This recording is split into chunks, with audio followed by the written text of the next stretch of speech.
Good afternoon, everyone. Welcome to this very important event, the launching of the Ruth Scholarship Foundation. To begin our program this afternoon, may I request everyone to please stand for our opening prayer to be led by Reverend Francis Neil Halandoon, the Director of the Office of Communications. And let's remain standing also for the Philippine National Anthem.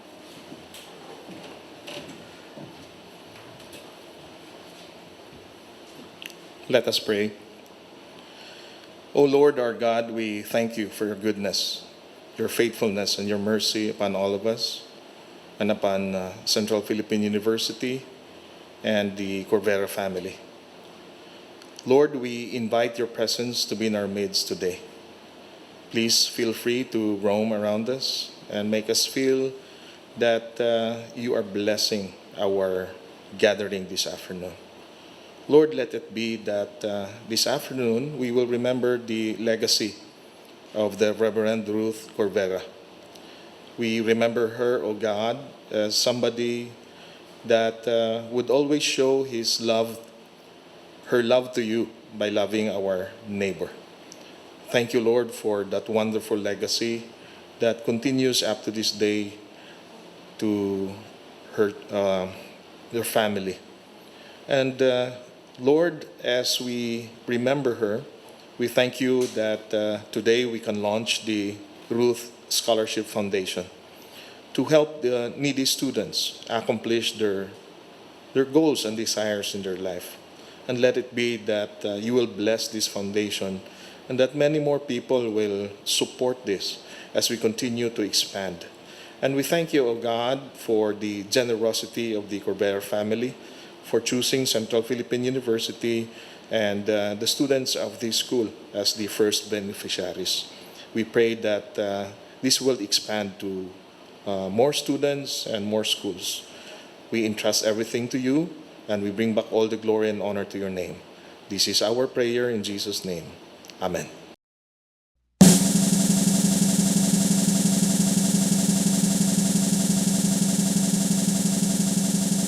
Bayang magiliw, perlas ng silanganan, alab ng puso, sa dibdib mo'y buhay. Lupang hinirang, duyan ka ng magiting, sa manlulupi, di ka pasisiil. Sa dagat at bundok, sa simoy at sa langit mong bukaw, may dilag kang tula at awit sa paglayang minamahal. Ang kislap ng watawat mo'y tagumpay na nagniningning, ang bituin at araw niyang kailan pamay di magdidilim.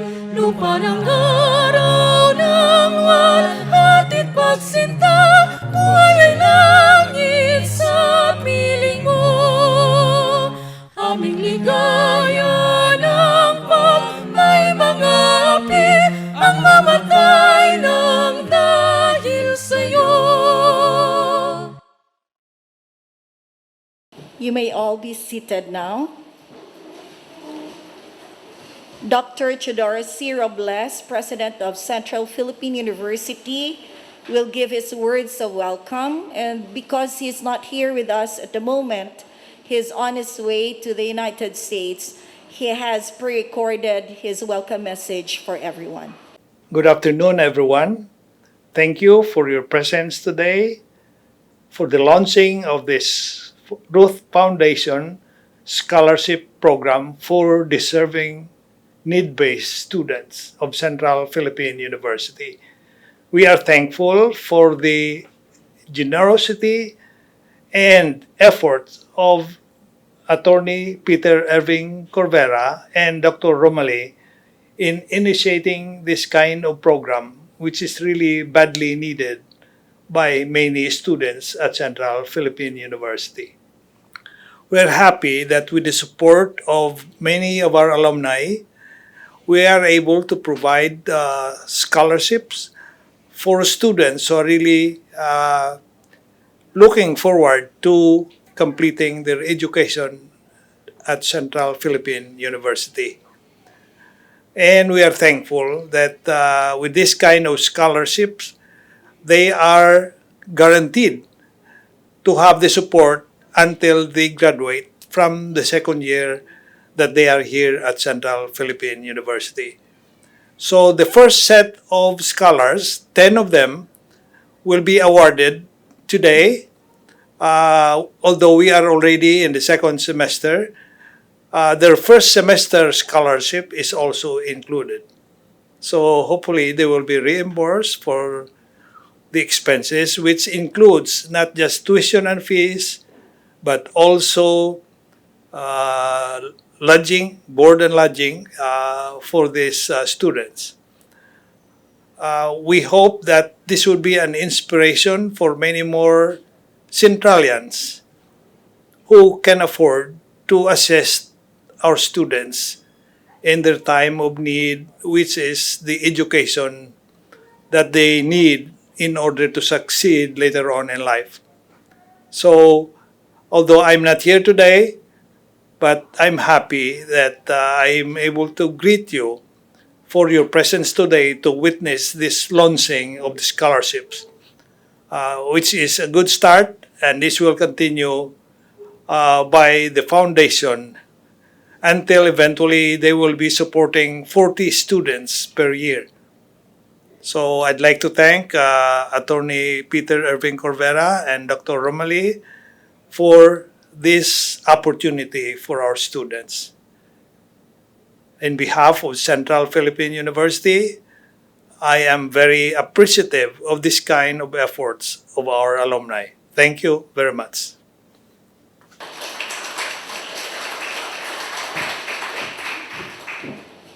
Thank you, Dr. Robles. I'm sure you will be able to watch this later on. Many of us here may not really be familiar with this Ruth Scholarship Foundation. This is very new. And so to give us an overview about the Ruth Scholarship Foundation, may I request the chair of the Ruth Scholarship Foundation Board of Trustees, the chair also of CPU Board of Trustees, Attorney Peter Irving Corvera.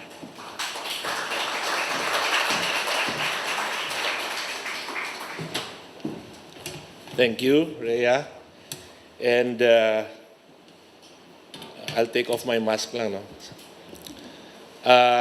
First of all, no, thank you for, well, we didn't expect the attendance today, considering that we all know that we're still, Iloilo is transitioning from the pandemic. So we really thank you for coming, despite we know the challenges that you had to go through, especially for the parents who came from the different towns. I don't know if we have scholars outside the province, but thank you for really making the time. Also for our own, the administration and deans, department heads. I know there's been a lot of, there's still worry about the situation, but we have, it's in varying degrees. Kami, medyo for me, the pandemic is over until the new variant comes. I was even talking to our vice president yesterday. We were discussing among nga youngest daughter sa Manila ang school nila face to face na na gani distancing and then of course the wearing of the mask is parang optional na parang depende. That's why sometimes ako but of course we still have to use the mask, if not for safety, as a matter of respect. So, I would just like, before I explain the scholar, this actually is going to be a very short program. There is no, if you've seen, there are no messages. It's more of explaining what the foundation is, the scholarship foundation is all about. And then so that, as Ma'am Maria said, it's very new. But before that, I'd just like to acknowledge those who are with us this afternoon. I'll start from the administration of CPU. Of course, Dr. Ted, he's on the way to the US at the moment, but he gave his remarks. And then for our Vice President, we have the Vice President for Student Affairs, Dr. Esther Romarate. Nice to meet you again, Mama. Wow, after 2 years. And then we have also our VP for Academic Affairs, Dr. Irving Domingo Rio. Sir. And then, of course, our VP for Finance and Admin, but right now she's practically the president of CPU because of Dr. Florence Bogasia, boy.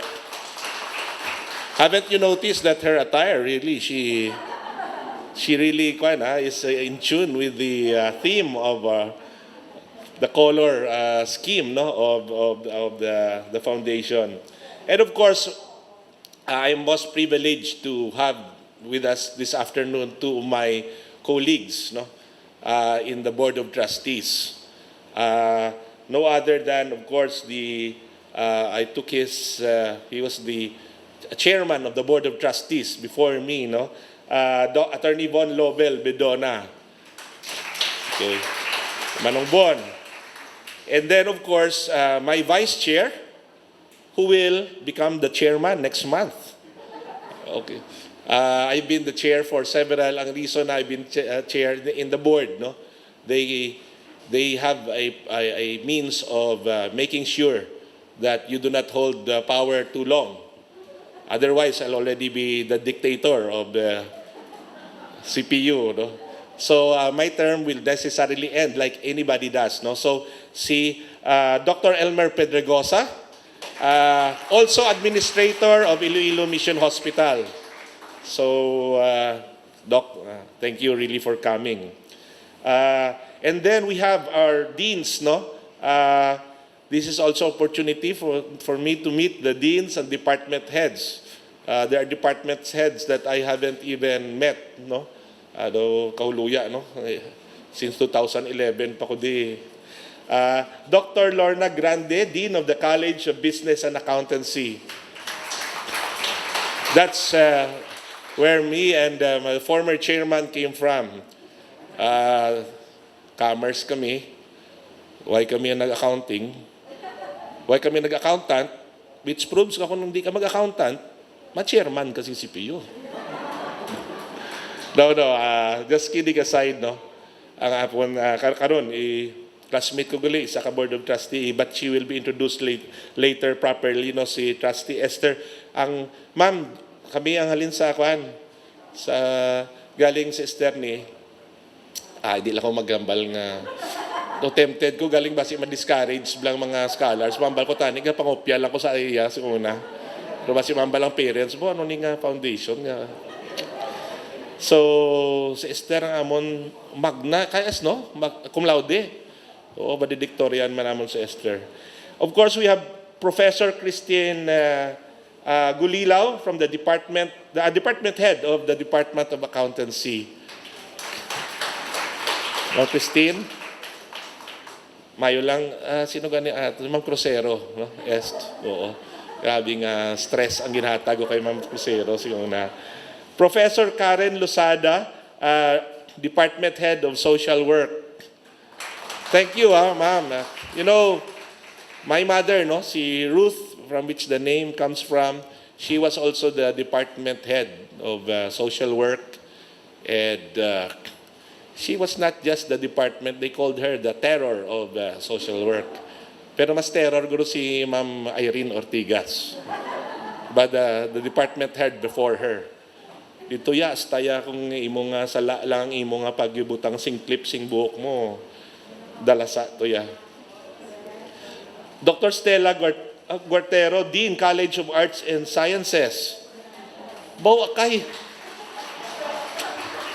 Dean ka na? Si Akay, we practically grew up together sa Pabia Baptist Church. Akay man tawag nila sa imo? Okay. Doctor. Oh, okay. Bahu ari pagid register si Tatsi. Din si Ma'am Tatsi. Miss Charis Diocampo, formally. Si Tatsi, we also grew up together sa Baptist Center Church. Damon ibalan si Tatsi, partisakon. Ipos lang Tatsi. Of course, our treasurer, University Treasurer, Miss Welna Rojas. Welna, we will be working closely with you, si Ma'am Rhea. Si Ma'am Rhea, si Ma'am Esther mabayad sing tuition nila. So, and then of course, Reverend Chris Amorsolo Sian, our senior minister.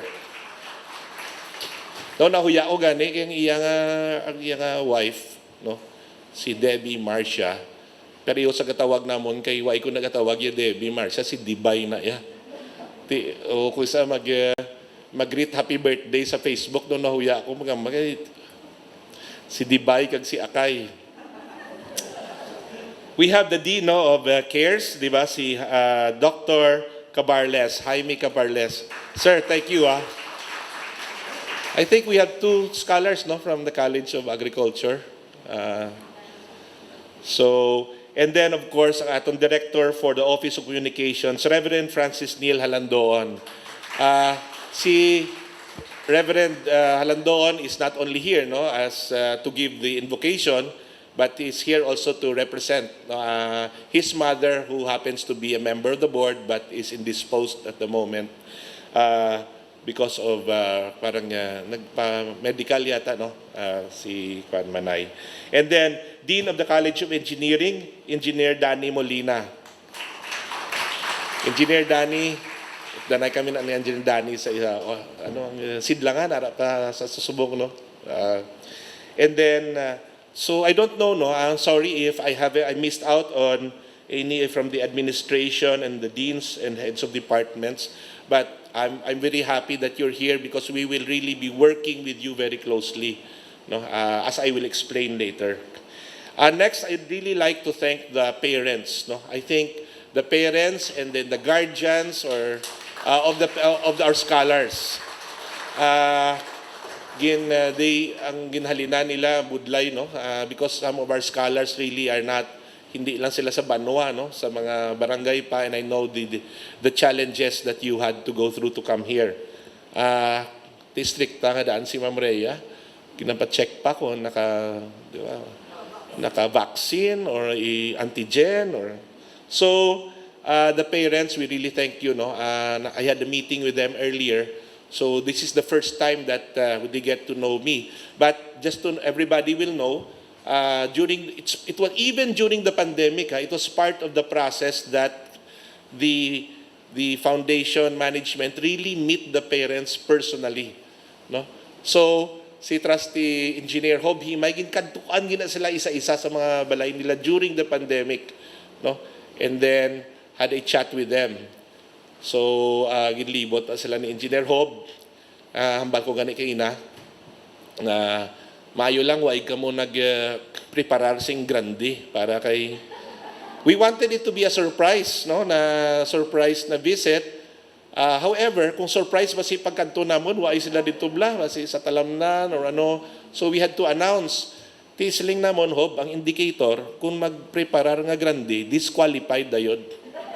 Meaning may financial resources sila nga magpahanda sa imo. So but we thank you, no, for the hospitality and accommodating. We will be meeting you more often. And then of course, to our scholars, no, there are 10 of them. This is the first time that I get to know them. Pwede ka matindog ang scholars. They will be introduced. Oo. So very very rigid, no, ang ilang despite the pandemic, we interviewed them 3 times, no, through Zoom and personally, no. So we will have a special time also with our scholars later. And then of course to our other guests, no, unahan ko si Ray Hara, ang husband ni Esther, and then ang akong father and mother-in-law, Reverend Ruperto Alparaque, and then batian siguro sa radyo ang iya ko, but that may kwa ka pa, no, you still have oo. And then si Mami Mel, and then of course ang akong sister-in-law, no, si Manang Luing. Sino pa?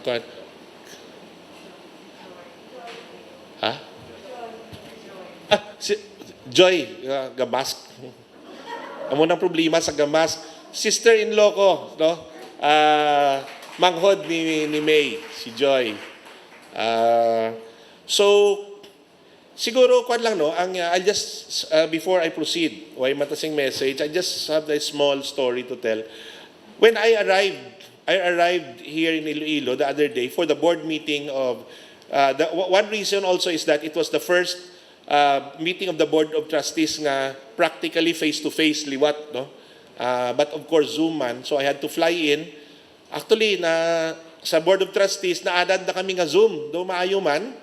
But there's a psychological effect, no, to the faculty and staff in the university when they see the Board of Trustees, di ba, already meeting in person. Though may arab lang there's a feeling of we're back to normal, no? So we also had to project, no, that kind of feeling. But so I arrived, and then pag check-in ko sa hotel, ginhambalan ako sing reception kay kita nila ang kuan mo. Kita nila ang inyong mga records. Siling nila, sir, balaan mo nga March 16, 2022. Sabi niya, do you know, sir, that you checked out exactly on March 16, 2020? Exactly 2 years. No? And I said, and you know naman, di ba, I was on the very last plane out of Iloilo. If I could not have been on the plane, I would have been here for 8 months. Unless nga siguro magroro ko, nga budlay at that time. So, and the reason was because, di ba, parang we were in Europe and I had news that my brother, no, suffered an aneurysm. We had to fly back in. So that was, I think, March 8. We rushed to Iloilo. And then, sa ICU, si Manong Winston, no, ako nga brother. And then I had a very important event, activity sa Manila. I had to fly back. And then that's when I was notified na my brother passed away. I had to fly back in, no? And for the funeral ceremonies and I had to bury my brother 14. That was a Saturday. Ang akon nga ticket, may pal ko nga ticket nga Wibis pa. Gitawgan ako sing pal Sabado pa lang waay na flights. Ang tanan nga pal flights wala na. I was able to get Cebu Pacific. Galing sing Sunday, Cebu Pacific for Tuesday. And then nagambala Cebu Pacific sing Sunday, the day 2 days before nga canceled man. I was able to find ways to get into the last flight, Air Asia. Amo na siya, Monday, March 16. Anyway, kuan lang, no? Trivial lang story. So, what is the Ruth Scholarship Foundation all about? It started with, first of all, no, it's as you've seen, no, in the, I think everybody, ginamon ang program because this serves also as this is the first launching, di ba, activity.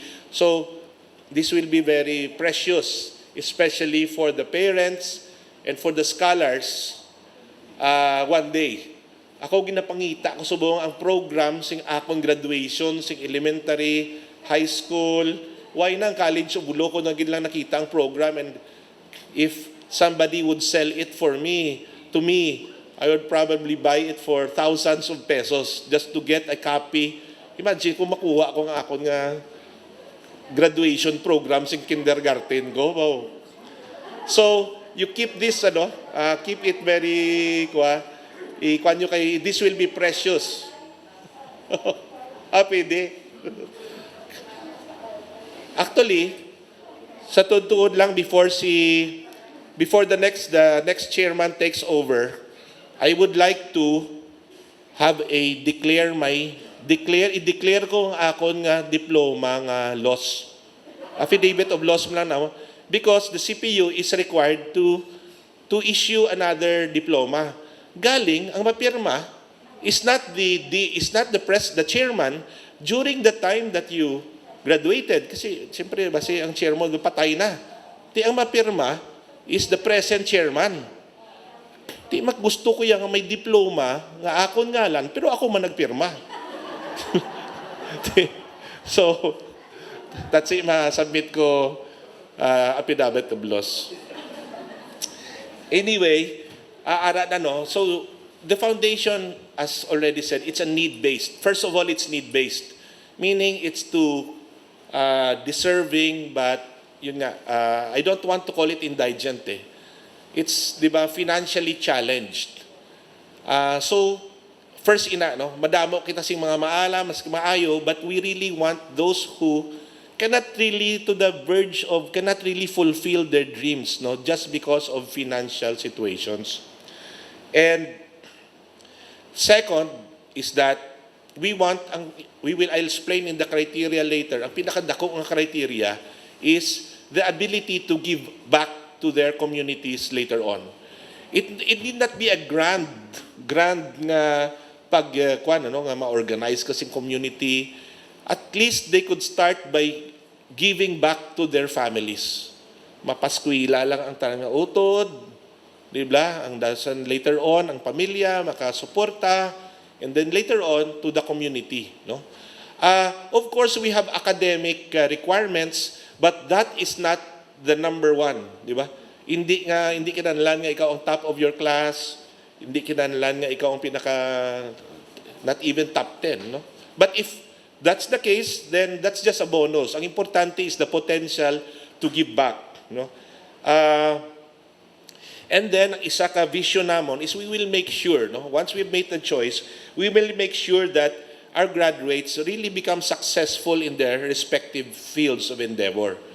That is why later on, mabalaan nyo ang nature, no, so yung support. It's really full support because we want them to become, kaya balaan mo damo sa mga scholarship programs that nakagraduate ng scholar nila, but they didn't even know how they fared, no, in their careers. So, and then, ang amon isa is that, one of our missions is that we don't only support them financially. It is really holistic. And that is why it's not, I'm not saying, no, na ari ang aton nga kwan sa aton nga scholarship or kung wala man, ang kadamuan sing scholarship programs, there are families or agencies or corporations that give. They don't even know who their scholars are. No? Nag-graduate lang, they do not have a personal relationship or with their scholars. Ang amon is that we really will be hands-on, no, as much as possible in the development, no, of the scholars, not only academically, but also giving them value formation, guidance, and moral support, not only financials. If you've seen, no, we have certain core values that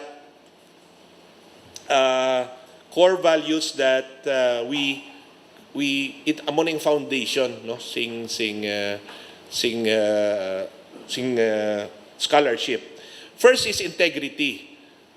Integrity is, we're not saying that we're perfect. Diba? Kung minsan may kuwan, but pwede kita, ang isa ka ginapangitaan naman sa scholar is that, and then to also develop him or her is in the area of integrity. Transparent. Kung integrity, ang mga synonyms na honesty, transparency, muna why ka fraud, why corruption, amo na ang values, no, that we espouse.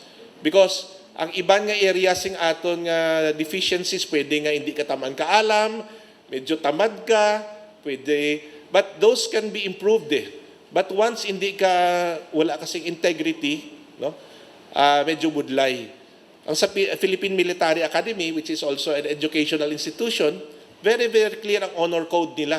Di ba? You shall not lie, you shall not steal, or you shall not allow anybody to do the same. So, amo nang ilang academics are important, but integrity is very important. Ang more important, we believe, no? Ang sunod is equity.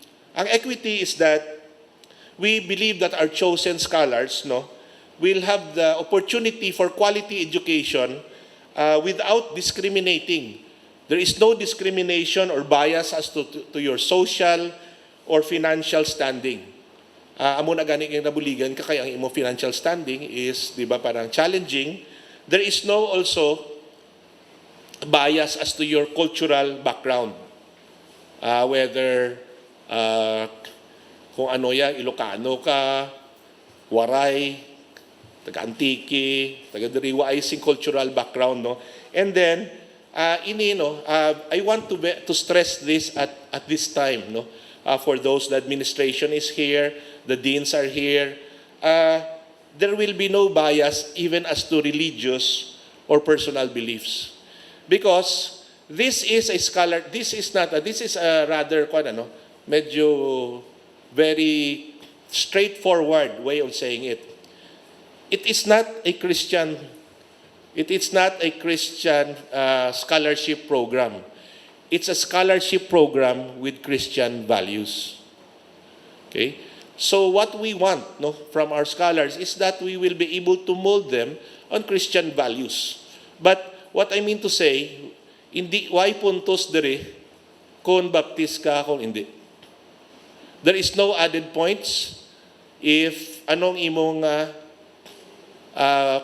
Christian nga background, no? Ang imong religious background, as long as we can see Christian values in you and develop. So later on, para klaro lang, why na diya nga, I think we didn't even, di ba, Ray, we didn't even ask, no? Wala kami kabalo gani sa amon nga scholars kung sino di Katoliko, kung sino ang Baptist, kung sino ang Presbyterian, basi may Muslim pa di gani, no? So ang point ko lang is there is no discrimination at all, no? Kay kung amoy na si Trustee Hob Himay nag-chairman sing Pabia Baptist Church ni ang akon, pero kung na-discriminate si unang si Pio, ti way gini kakuan kay Katoliko ni siya sing sugod. Wala niya, we are not going to convert, no, anybody. As I said to the parents kanina, there are two things that will not be discussed in our circles, we will not discuss, pareho mo na sa akon, sa Facebook ko, I never discuss politics or religion, no? I can talk about my faith. I can talk about how good God has been to me, faithful in my life, but I will not talk about religion. In the same way that everybody is entitled to their own political beliefs. So sa mga scholars, kung BBM ka mo, or Isko, or Manny Pacquiao, okay lang sa amon, natabuan lang subong nga kwanti ang imo nga board of trustees na hindi mga naka-pink nga bowler. Pero it doesn't, there will do wala ginasing kwan. So hindi ka mo magpa-pink-pink na nga magpasip-sip sa amon. Wala na sing kwan. Third is leadership, no? Ang amon point is that we are looking into scholars with leadership potential. Ang leadership lang, it just comes into play because we want you to have a significant impact, no, later on in life. Whether it's not how big it is, it could be impact in the country, impact in the province, impact in your barrio, or even impact just in your family, diba? That you have your sphere of influence, no? And then, of course, ang community service and compassion, this is where probably Ruth comes into play. Because, of course, my mother, it just so happens it's very awkward for me, no, not talking about my mother. But, of course, the late Ruth Corvera really had a heart, no, for service, community service, and compassion. Kumbaga, she was a church worker. Si nanay to, ang hambal niya to, mayo lang ka pamana si nanay mo. Kaya si nanay to yung typical tani nga protestante nga madre. She already gave herself to the Lord. Why na to yung plano mamana? Kaya siya ang kuan mo, ang baptist nga version, kaya galing na nakita yung daddy ko. Medyo naglain ng iya nga perspective sa kabuhi. So amo na, no, I'll explain na lang siguro. We will know that later, but ang importante is the passion for the community. And then relationships, that's just one of our values na importante is that's why you're here. That's why we invited the deans, the department heads, administration, the parents, because we believe ang isa ka values ang foundation is relationships. We will be partnering with CPU, we will be partnering with the parents. As I said earlier, the development of your child, you cannot just parang assign that to the university or to the foundation. It's always a partnership among us. So quickly lang, we will not dwell on this, but at least what is the scholarship? What does it entail? Ang scholarship, as I said, as mentioned, it's full scholarship. Kay ang amon nga kwan, mabulig man lang kami, mabulig na gid lang sing kwan. Kay base lang, nagbulig kami, dason kulang man lang, hindi ka graduate, sayang lang to.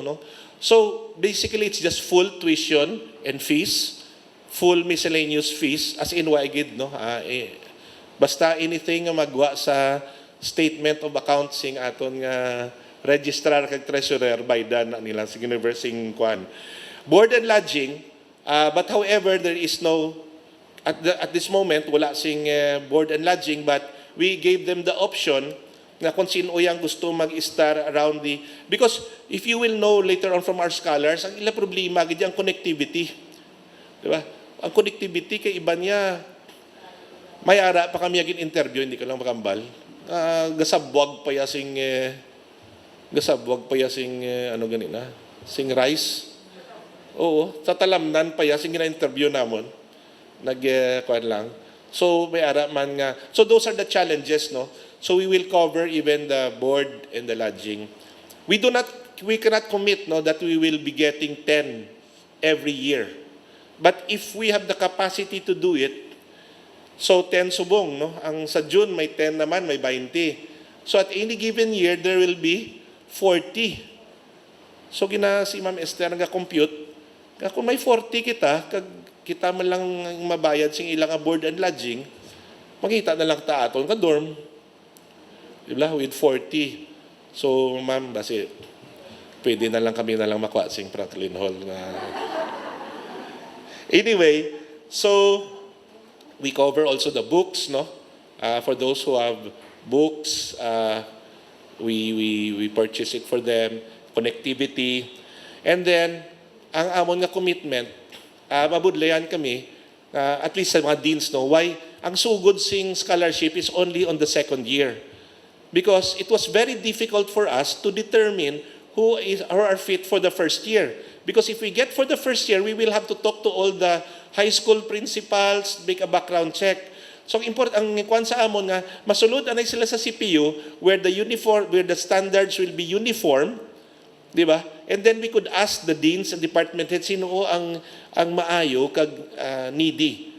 So the determination is on the first year and then we start with the second year. So, however, it's still 4 years because ang commitment namon is that the commitment of the foundation is not only until graduation, it is until the board exams. So, sagot sing foundation even ang review, even ang exams, So, medyo fortunate lang ang may mga board exams, kung bar ang imo yung exam, bayad yan sa review mo, mahal nga daan ng medical medical board, So, that, and then, it's 10 scholars at the start, but we cannot commit, that it's 10, it depends also on the resources, of the foundation. So, but ideally, it's 10 every year. And, so, anong difference, ang difference from other scholarship? Ang other scholarship kasi, there's a donor who gives money to the university and it is managed by the university. In our case, the donors, it's not, we just facilitated, May, the Board of Trustees. Of course, we also had our own investment. But the resources do not come from us alone. We have, mga patrons, donors who give. So we are accountable to them. That is why, that is the reason why that we cannot say that, ang criteria dapat Kristiyano ka. Kay may mga board, may mga patrons kami who are not, hindi iya nga they are Buddhist. Mga Chinese, sa Singapore, may mga, actually, I know them, they would want, but they are not, that they said, Peter, we trust you as long as they have, it's okay to teach them Christian values as long as it's not a criteria. No? So, so that is why the foundation, we will manage, no? We will work with CPU, we will coordinate with CPU, but we will cooperate, no? But the foundation is going to be the one running, no? Monitoring the grades, making sure that the rules, of course, we will adapt siguro ang some rules of the university, but it's not only academic, we will even have rules. We talk to the parents, may mga rules on, di ba, mga, of course, morality, rules on demeanor, no? So, amo na. And then, as I said, holistic development. So, it's not only the scholars, no, do not expect we will just be monitoring the grades. Every now and then we will have parang regular sessions with them where we'll be inviting mga resource persons, counselors to talk with them, no, and give. That's when probably Pastor Chris, Pastor Neil, we will also work with the university church or whoever, no, para we might even get our own mga social worker, counselor, no? Para hindi na ma-burden ang CPU. What is the selection process, no? This is where it gets a little bit some eyebrows may be raised, no? There is no so how does one apply? There is no application process, no? Because if there was an application process with this kind of scholarship, we will make more enemies than friends, no? So imagine, kwaon mo pulo lang ang ma-apply is 300. At the end of the day, we choose 10, we will have 290 masunggod, makakwan sa amon.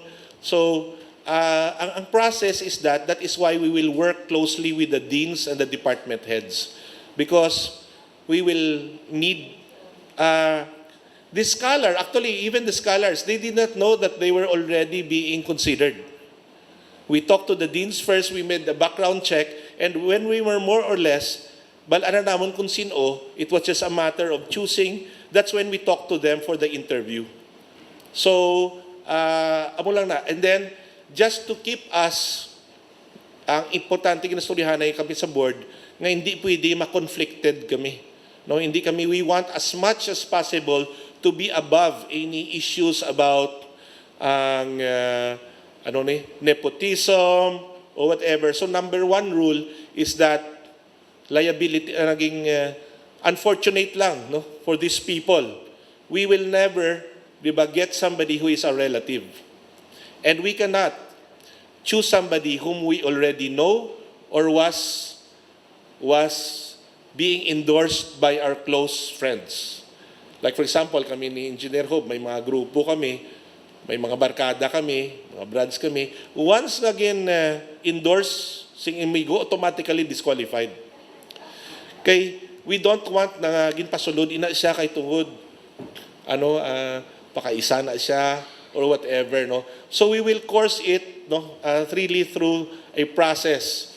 Kay otherwise, alas 5 sing aga pa lang every time mag-enrollment na kag selection process, siguro alas 5 sing aga, grabe nang pila sa sing balay ni Trustee Esther, no. So amo nang, and also, no, that we were, of course that's lightly, but amo na siya ang proseso, we want to keep it above board. And then so ang amon determination, as again, no, it's subjective, it's objective. Ang objective part is the grades, because the grades are the grades, no.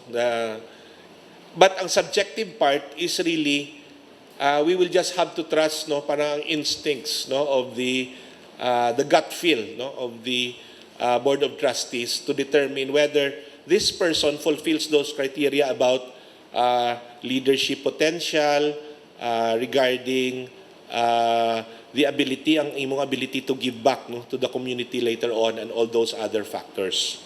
Okay, so basically that's it, no? But I would just like to end by explaining where it started, no? How did it start?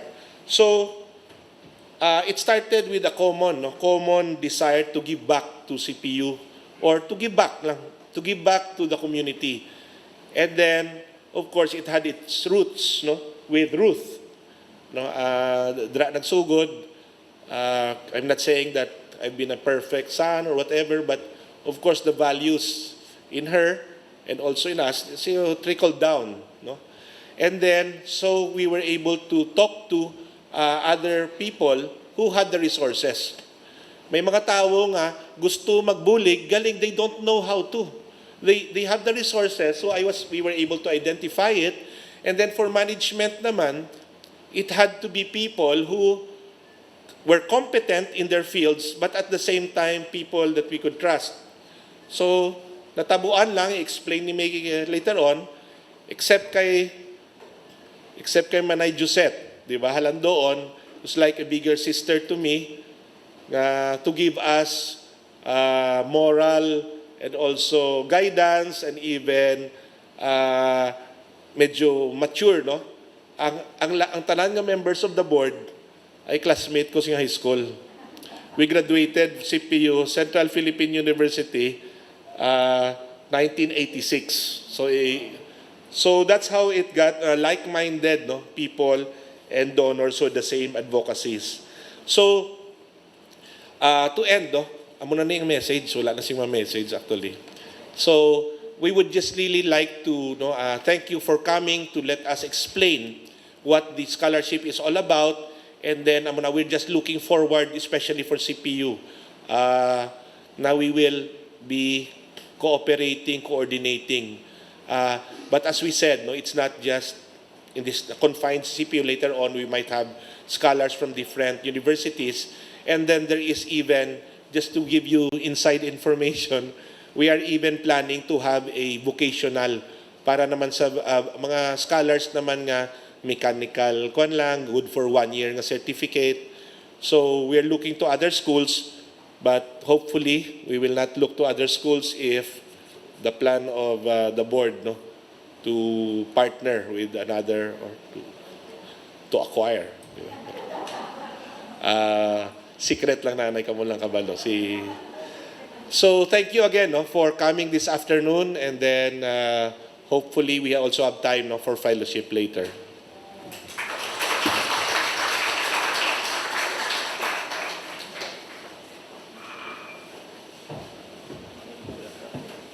Thank you, Attorney Corvera. To supplement what he had said about the foundation, let us watch an audiovisual presentation about the Ruth Scholarship Foundation.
You will get to know more about the people you have seen on the video presentation.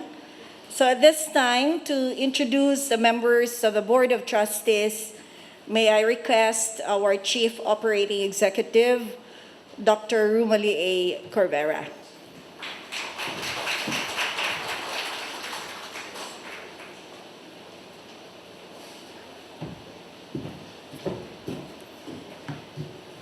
Okay, good afternoon.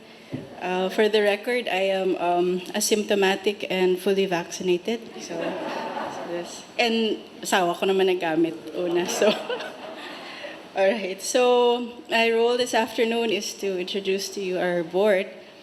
So, doing this, let me just share with you that 40 years ago, no? Hindi 14, ha?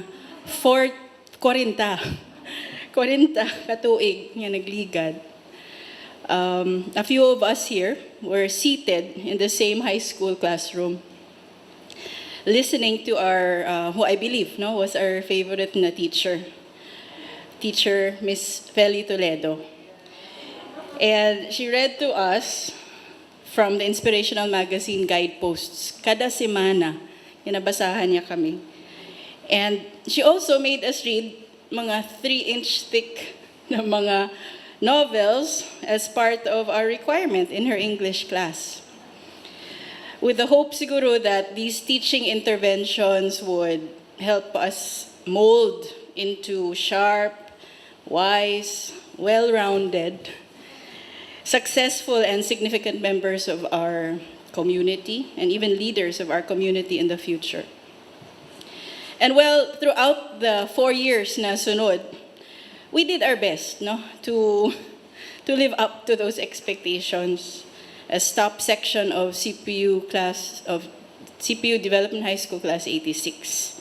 But of course, we were all young and very human, and sometimes needed unsolicited help from our seatmates when we didn't know the answer to our biology, social studies, algebra, or Filipino test.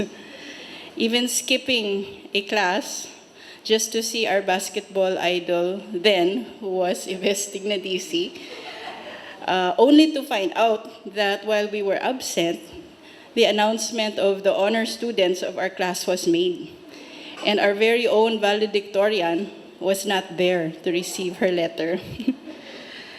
But may grasya ang Ginoo, no? Grasya gid. God's grace truly abounds, and these same individuals got through all the trials and temptations of youth.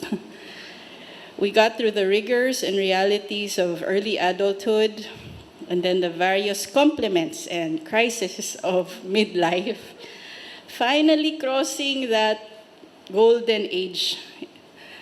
Batuno na namon subong. Kaya iban sa amon tawag na nga tiyoy. Piskan hindi kami gusto, pero batuno na namon. We finally crossed that age and became not only successful, but the significant individuals that our mom Feli Toledo prayed for us, for them to be. Not to mention some well-rounded also in the literal sense.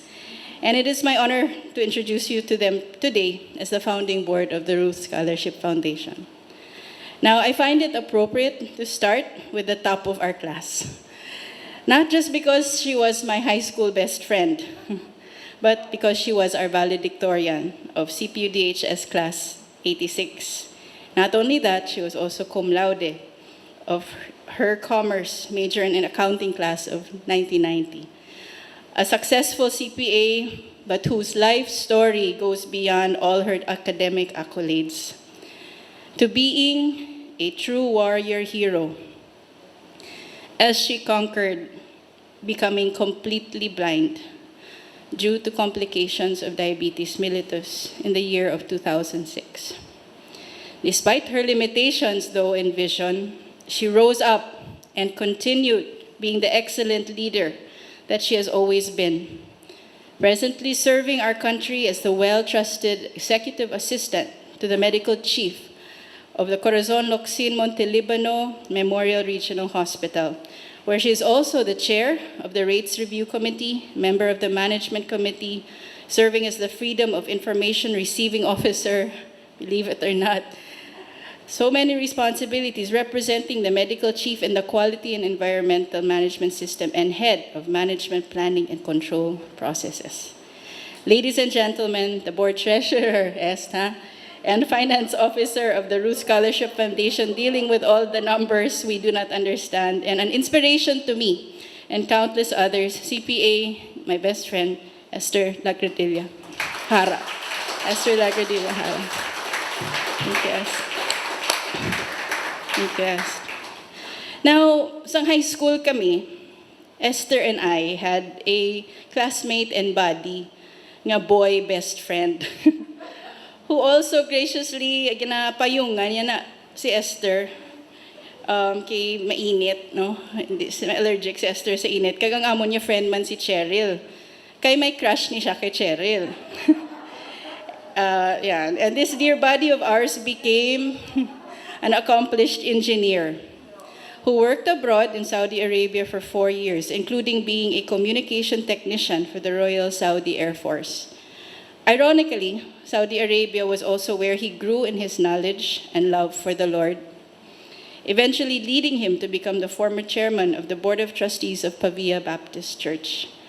Presently, he is one who continues to play a significant role in the maintaining of the integrity of our telecommunications lines here in the region, especially after every typhoon, yun nalibot yan na, as Panay Area Head Cable Network Operations of Globe Philippines. And he's celebrating his actual 25th year in the company this December 2022.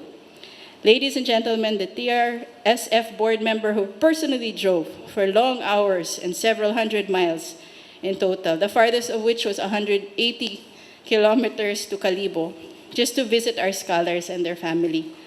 Engineer Hope Himay. Please stand.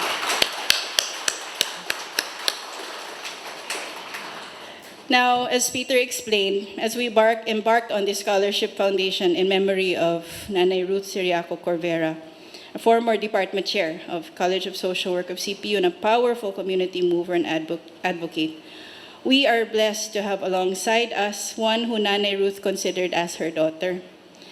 As such, because she knew Nanay very well, the values that Nanay had and lived out, and the legacy that Nanay Ruth wanted to leave. She also has served as in the university as part of the Board of Trustees and is an administrator in her own right. And through her inspiration, the inspiration she has been to us and for the wisdom she continues to share with us. Ladies and gentlemen, on the screen, no, TRSF board member and big sister to us, Ms. Joselita Alfaji Halundoon, otherwise known as Manay Josette.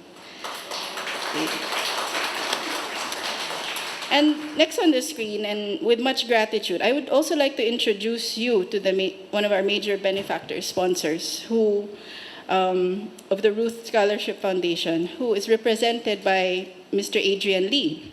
He's also a friend, who has also been with us as a volunteer of the Ruth Foundation for Palliative and Hospice Care, personally crossing over from Singapore last 2013 to help dispatch and distribute yung relief goods after sang Typhoon Haiyan to the stricken islands of Concepcion, Iloilo. So Mr. Adrian was here personally with us. He saw the campus actually, because this is where we took off.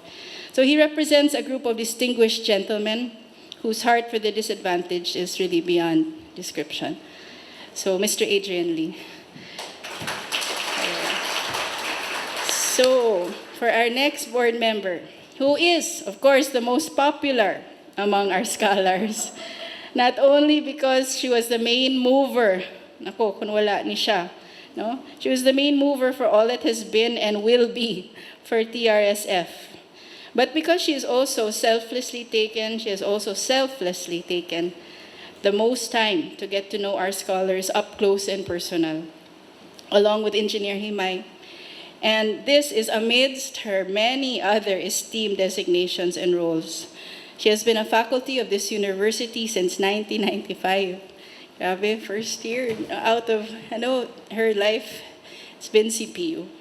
and is now the present chairman of the Religion and Ethics Department of the university. She is also advisor to the Central Echo since 2000 up to the present. So that's been 22 years. And is also active in the CPU and Antique Christian Center Incorporated. This committed TRSF board member has also been a member of the CPU Corporation from 2020 until she served 2025. And she is also an author of Thrive. I'm very proud to say this. Thrive, it's a devotions to grow your faith. So ladies and gentlemen, the department chair and author, Professor Rhea Angelica Faulan Villesa. Thank you, Rhea. Thank you for all you have done. Well, our second to last, our next board member is one who I actually don't know much of, except for him being an excellent writer, strong leader, and guwapo man siya.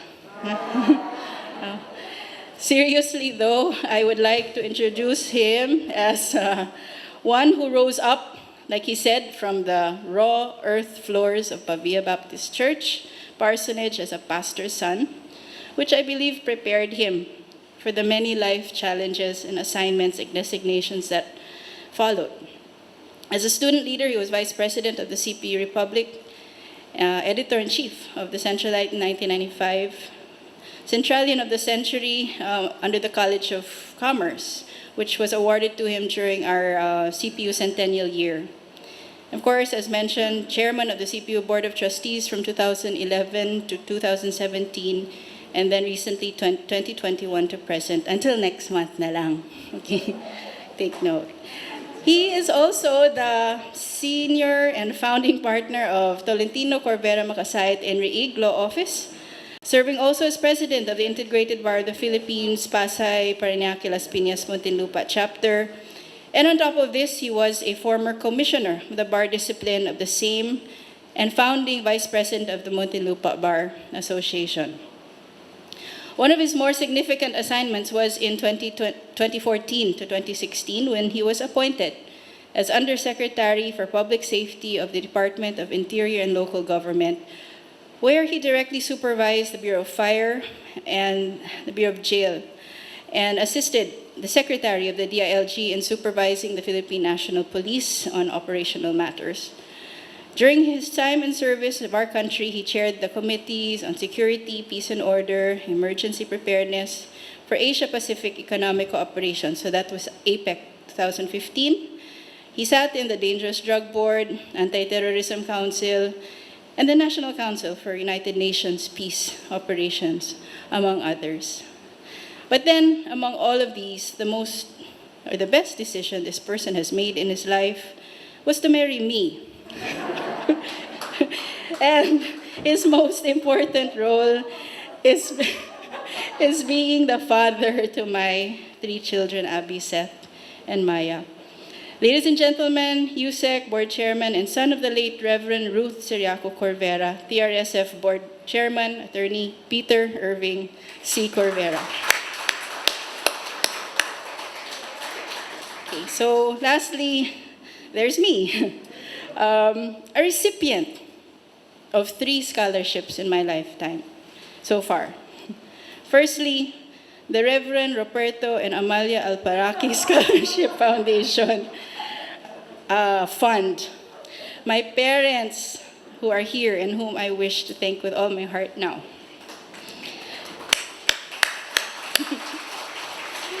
Then, of course, as a scholar ng bayan during my medical schooling at the West Visayas State University and my specialty training for 4 years at the Philippine General Hospital. And a scholar later on in life of the Attorney Peter Irving Corvera Development Fund that to this day I am still blessed with. So I am a daughter, I'm a sister, a mom, a wife, sometimes driver, then a doctor, family medicine, palliative medicine specialist. I'm a patient advocate, and now a farmer, part-time, all rolled into one. Presently affiliated with Asian Medical Center in Manila, also working with the Ruth Foundation for Palliative and Hospice Care, which is nearing its 10th year of service as an NGO under the SWD. So my name is Romalie Alparaki Corvera, commonly called Doc May, and my high school batch called me Yem. And now it is my humble honor to be part of this very esteemed Board of Trustees of TRSF as we work together towards empowering each of our scholars, each of these scholars, not only to be successful citizens and hopefully leaders of our community, but encouraging them also to live a life of meaning for greater purposes beyond themselves. So with this, please join me in giving a warm hand of appreciation to my classmates and friends, the Board of Trustees of the Ruth Foundation, Ruth Scholarship Foundation. Thank you very much.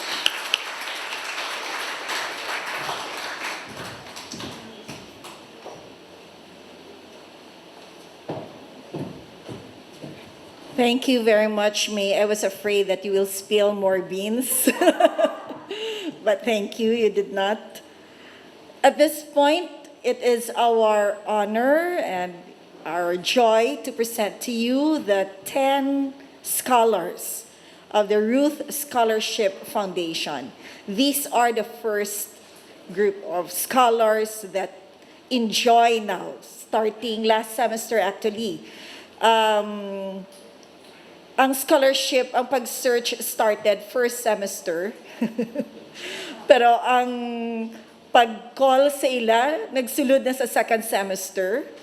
But just to share with you their joy, what the foundation did was to pay them back for what they had paid in the first semester.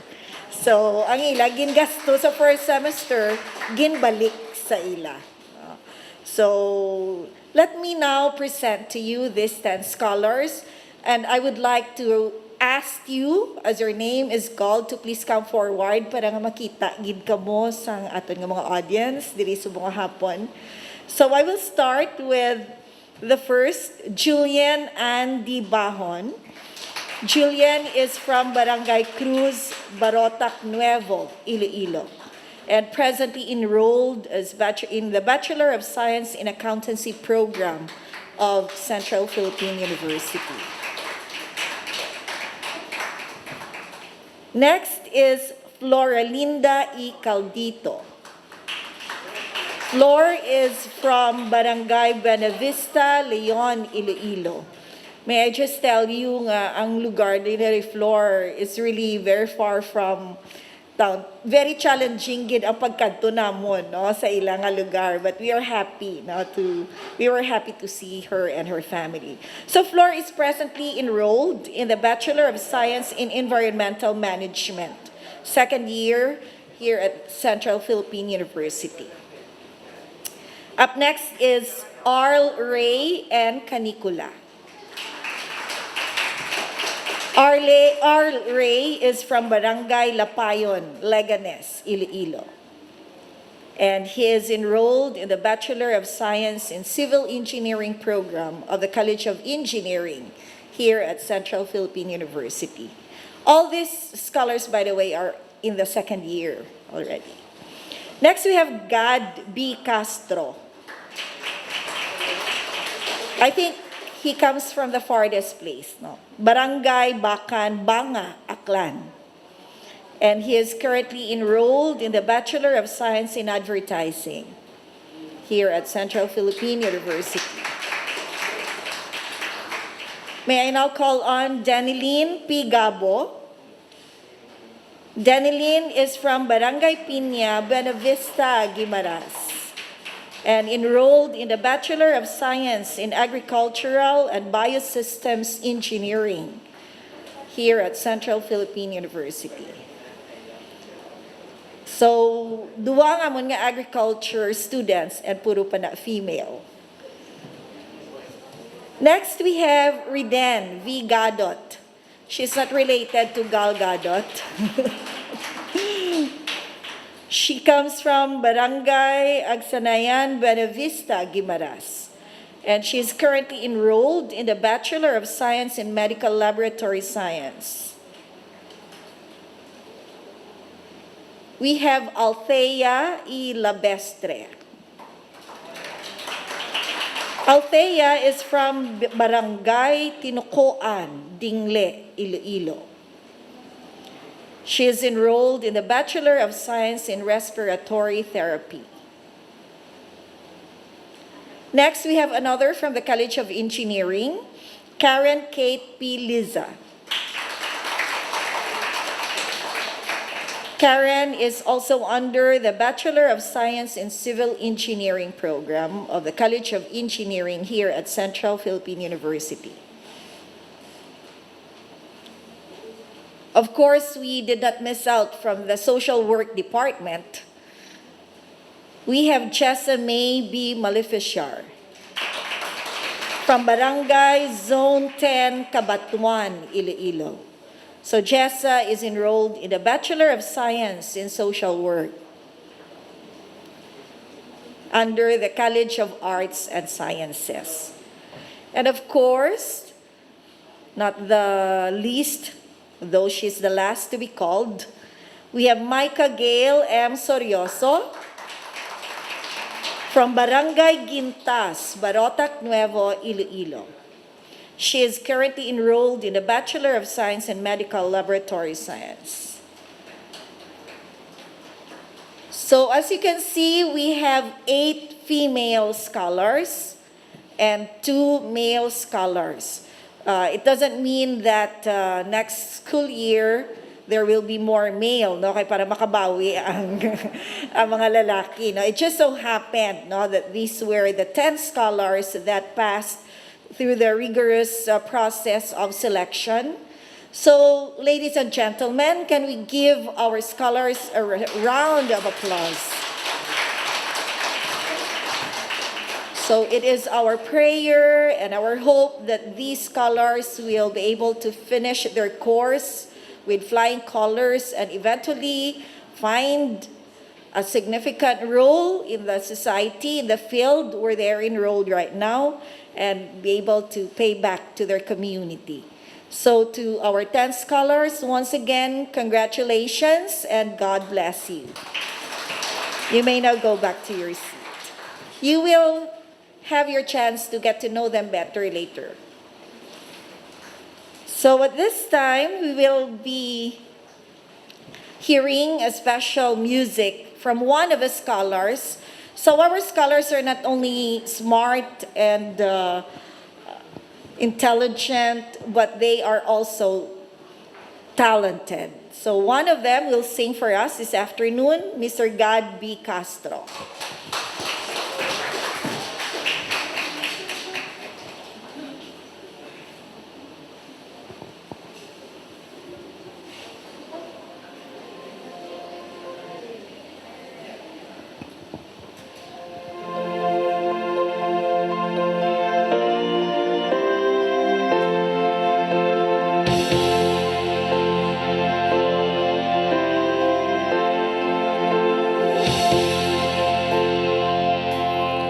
I have often dreamed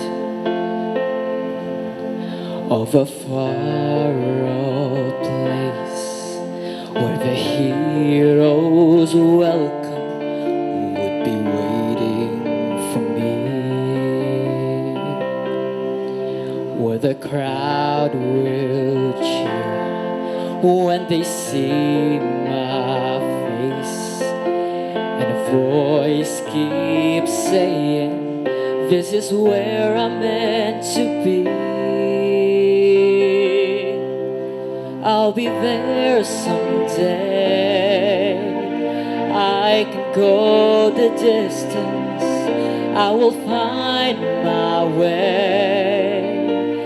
If I can be strong, I know every mile will be worth my while.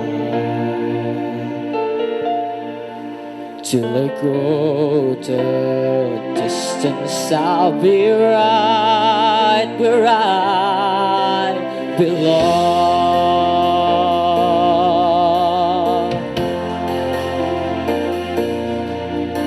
The unknown road to embrace my faith, that the road may wander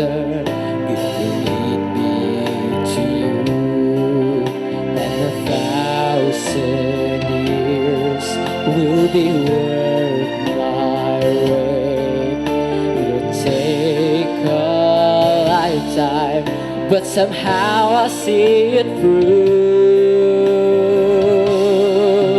and I won't look back. I can go the distance, and I'll stay on track. No, I won't accept defeat. It's an uphill slope, but I won't lose hope till I go the distance and my journey is complete.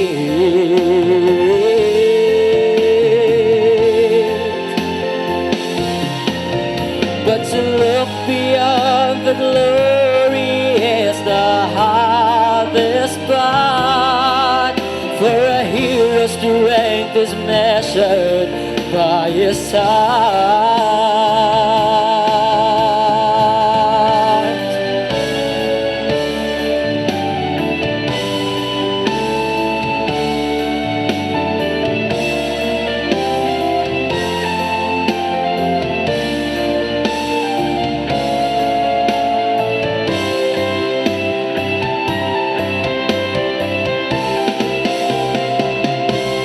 Like a shooting star, I can go the distance.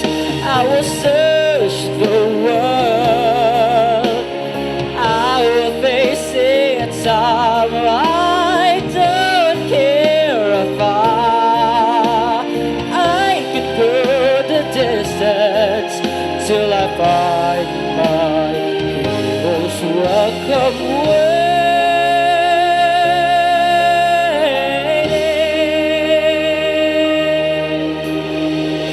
in your arms.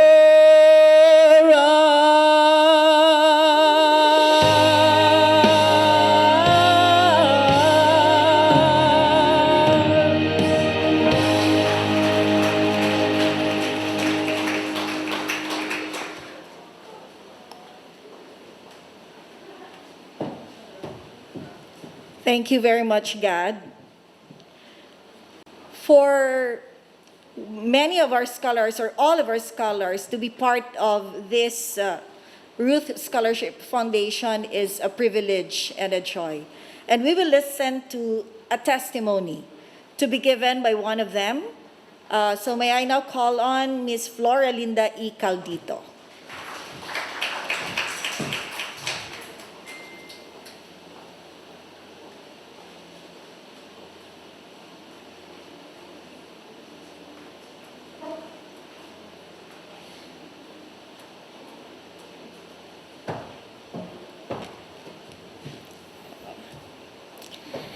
Ladies and gentlemen, good afternoon.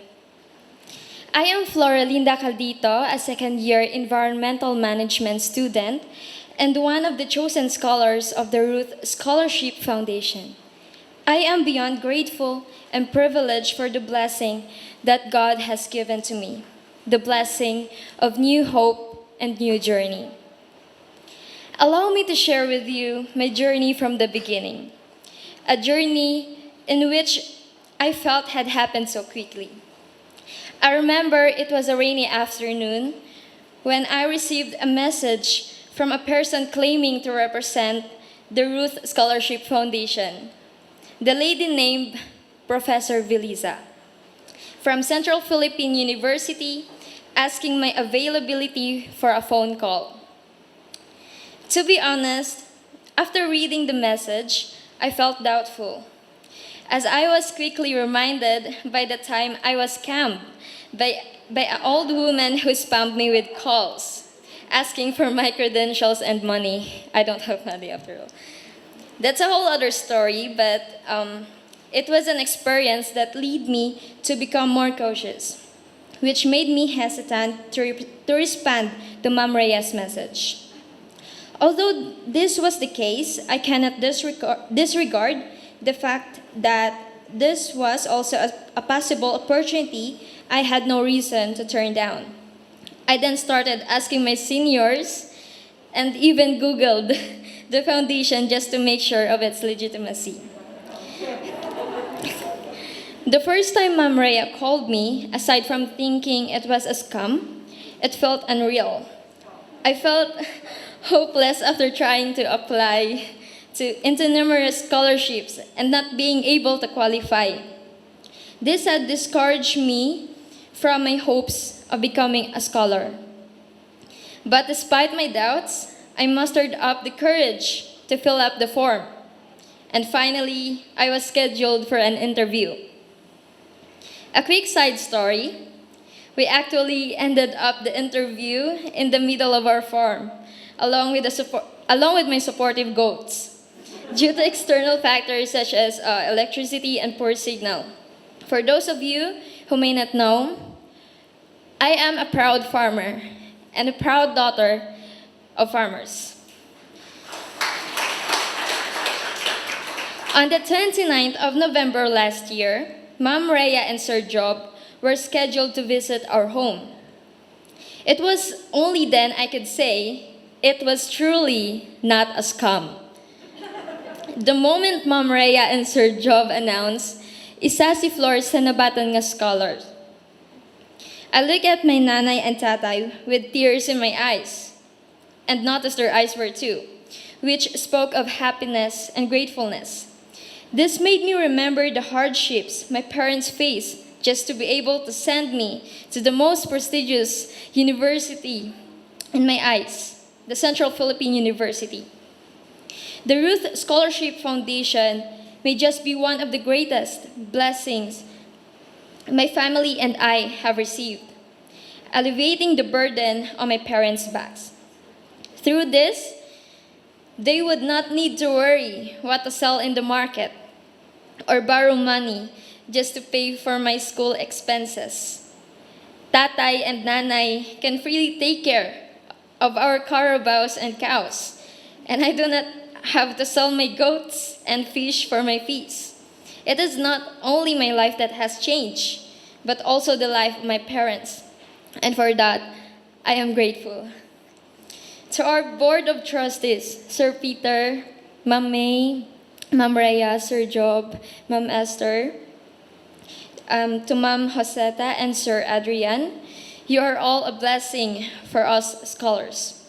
Sometimes I still have my doubts and often ask myself if I am worthy of this blessing.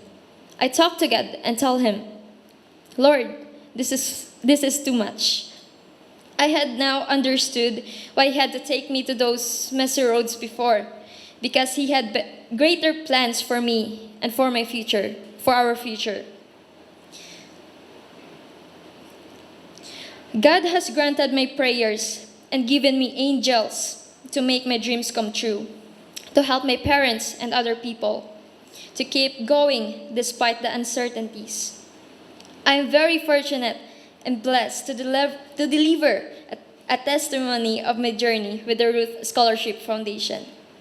I will be forever grateful for this, and I will promise to strive harder and do all my best with God's guidance and love. Thank you very much, and good afternoon.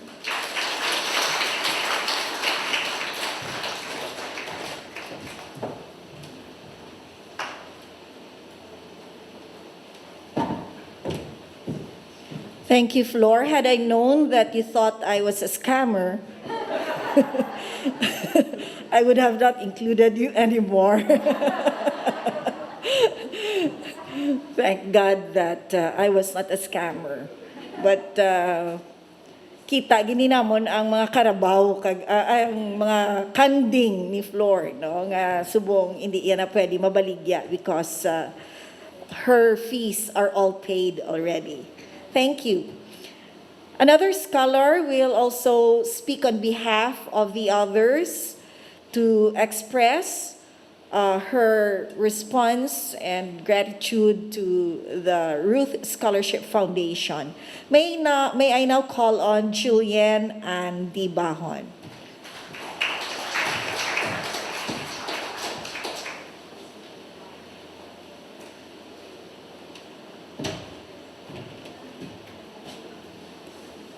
So, good day, everyone. First of all, I would like to thank God for this precious day that we are gathered here safe and healthy. On behalf of the scholars, I would like to express our gratitude to the Ruth Scholarship Foundation for the opportunity you have given us. We are privileged and honored to be selected as the scholars of the Ruth Scholarship Foundation. Thank you for your generosity, love, and support, which allowed us to further pursue our dreams. Exactly December 15, 2021, when we receive a letter that we are chosen as the scholars of the foundation. The feeling is indescribable, but the only thing we can say is we are beyond blessed and our hearts are full of butterflies. You have changed our lives and given us chance to dream and a reason to keep on going. We, the scholars, will forever be grateful for this big opportunity. We promise to finish our education and give back to the community in order to give another batch of young generation an opportunity similar to what you have given to us. You are all our inspiration to become professionals someday. Lending your hands to us has a great impact on our lives, especially on our education.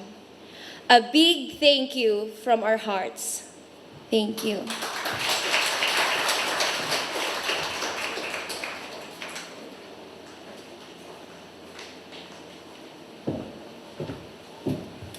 Thank you, Julian, our football player.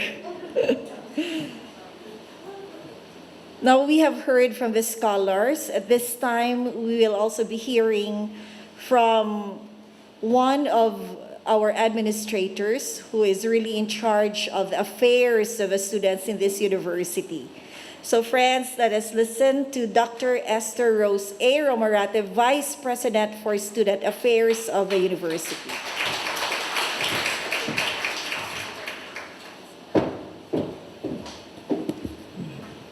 Good afternoon, everyone.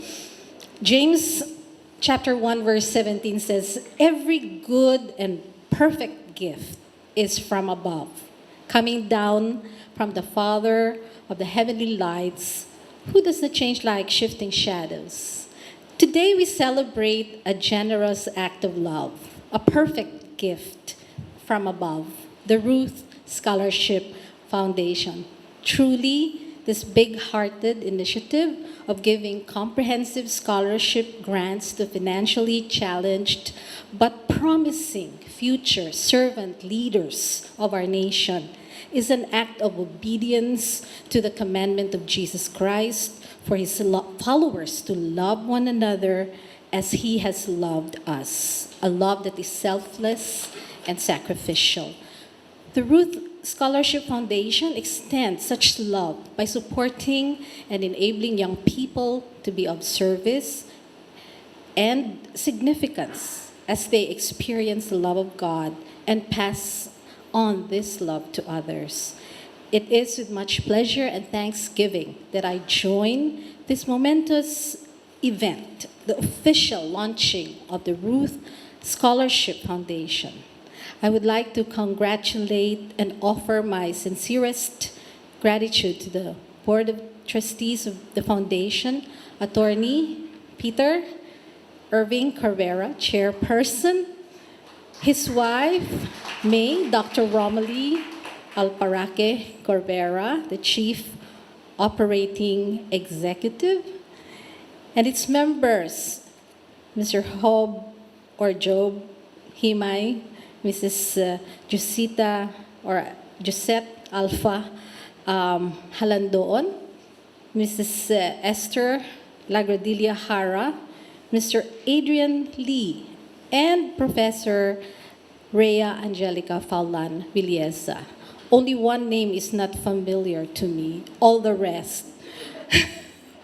They bring back good memories of high school days.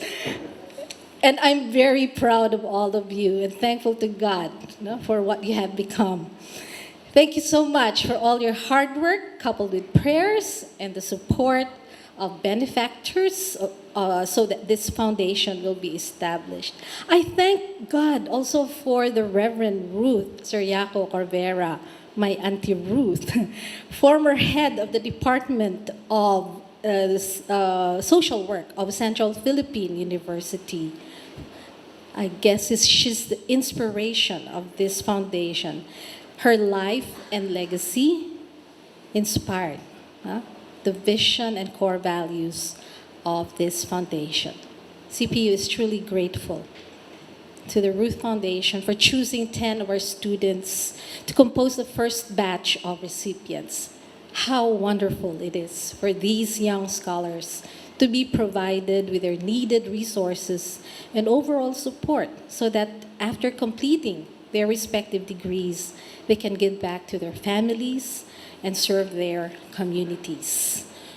To the Centralian TRSF scholars and their parents, my warmest congratulations. It's my prayer that God will enable you to achieve your goals and strive to fulfill the Ruth Scholarship Foundation vision of developing competent and committed professionals in your respective fields. Professions who value integrity in practice and have a heart for community development and leadership.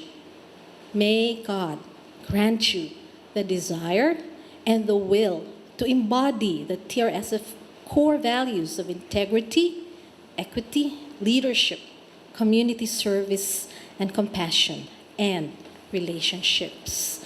Our dear TRSF Centralian scholars, as you continue your journey here in CPU, you're very much welcome to seek the assistance of the Office of the Vice President for Student Affairs for any academic or non-academic concern. My office is committed to serve our students in any way we can with the help of the Almighty God.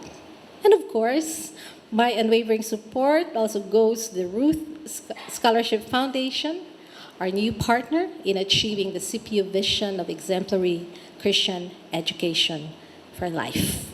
Mabuhay ang Ruth Scholarship Foundation.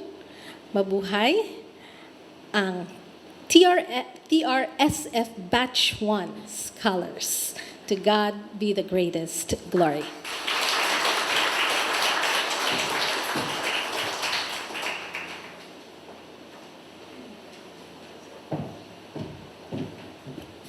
Thank you, Dr. Romarate. Thank you, Ma'am Titit, for the support and the prayer for our scholars and for the foundation.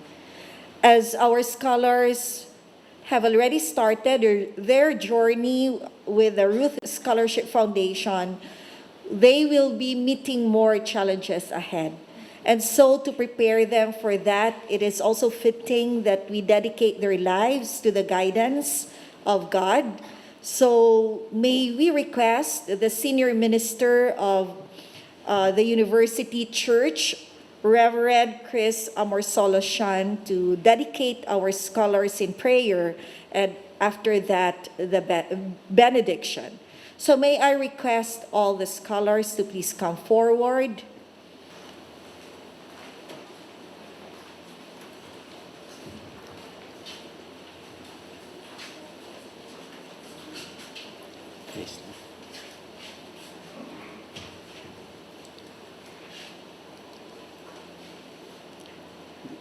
Let us come to the Lord in prayer. Gracious God, giver of every good and perfect blessing, our hearts are overflowing with joy for the marvelous works you have been doing in our lives and in our life together.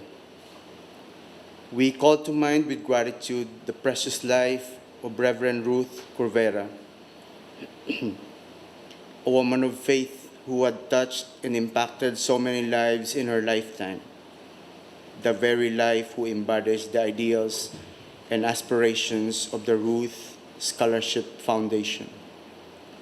As we launch the Ruth Scholarship Foundation today, we thank you for the lives of the recipients of the Foundation's scholarship grants. We dedicate them to you.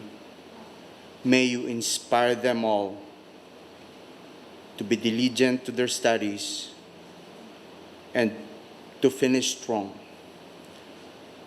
As they are being equipped to become competent professionals on their respective fields, I pray that they will also grasp the values that this foundation stands for: integrity, leadership, community service, and compassion, and relationships.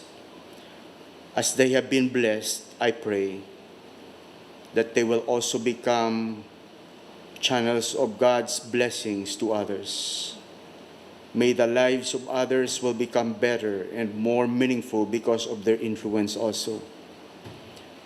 I also entrust to you the leadership of the foundation, the board of trustees, who will rally behind our scholars on their bid to finish their respective programs.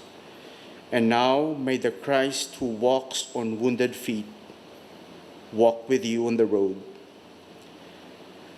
May the Christ who serves with wounded hands stretch out your hands to serve. And may the Christ who loves with a wounded heart open up your hearts to love. Amen.